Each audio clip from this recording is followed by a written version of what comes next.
Baik, Tribuners, kita ke berita lain. Wahab Wala minta Pemkot Ambon legalkan minuman keras tradisional Sopi. Wahab Wala, salah seorang warga KTKT Desa Hunut, Kecamatan Teluk Ambon, meminta pemerintah Kota Ambon melegalkan minuman tradisional asal Maluku yakni Sopi.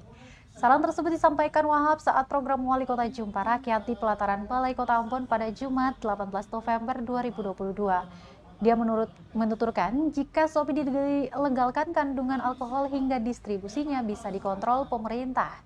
Lanjutnya, beredarnya Sopi tanpa kontrol kerap meresahkan warga. Dia pun mengaku keresahan itu juga disampaikan kepada Kapolresta Pulau Ambon dan Pulau-Pulau Lease.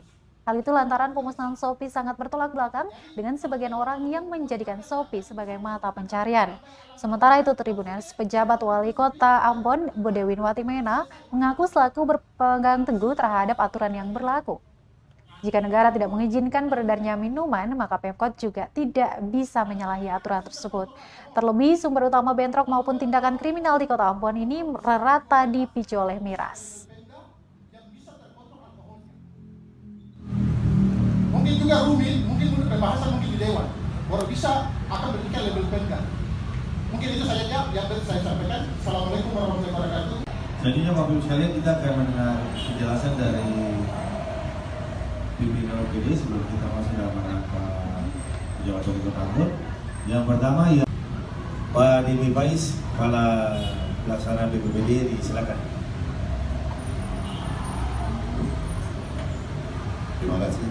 Disampaikan oleh Pak Pram dari Paso, Pak Pram ya. Ini kurang jelas bagi kami. Apa Itu sangat berbahaya sehingga Bapak ini relokasi ke tempat lain. Kemudian yang kedua, masalah Bapak datang usul, staf saya sudah turun di lapangan dan kami sudah memberikan bantuan tanggap darurat beberapa hal. Dan itu kami sudah koordinasikan dengan jalan itu untuk mengambil langkah-langkah membawa 2023. Demikian yang dapat kami sampaikan. Terima kasih.